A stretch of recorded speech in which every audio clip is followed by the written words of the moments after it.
Hello বন্ধুরা, আশা করছি সবাই ভালো আছেন।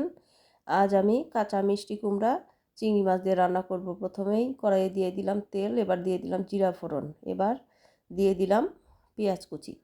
পেঁয়াজটা আমরা একটু লাল করে ভেজে নিব। দিয়ে দিলাম মিষ্টি কুমড়া, হালকা একটু নেড়ে চেড়ে নিব। এরপর দিয়ে দিলাম ছোট চিংড়ি মাছ। চিংড়ি মাছ আমরা একটু কম পরিমাণেই দিয়েছি। এবার দিয়ে দিলাম একটু লবণ আর হলুদের গুঁড়ো। এবার লবণ হলুদ দিয়ে সব কিছু ভালো করে কিছুক্ষণ সময় আমরা ভেজে নিব। এবার দিয়ে দিলাম একটু জল। এখন আমরা একে একে সব মশলা দিয়ে দিব। দিয়ে দিলাম পরিমাণ মতো লবণ, হলুদের গুঁড়ো, মরিচের গুঁড়ো।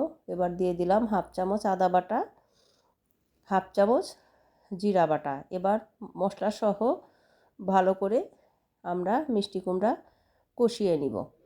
এবার একটু ঢাকা দিয়ে দিলাম। বন্ধুরা, মিষ্টি কুমড়া আমাদের শরীরের জন্য খুবই উপকারী।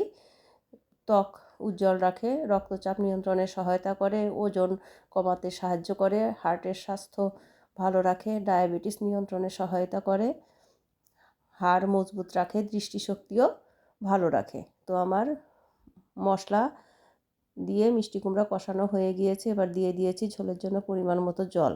আমার ঝোল ভালো করে ফুটে উঠেছে। এবার দিয়ে দিলাম 2-3টা কাঁচামরিচ। বন্ধুরা, আমার তরকারি রেডি। আজকের মতো এ পর্যন্তই। আপনারা সবাই ভালো থাকবেন, সুস্থ থাকবেন।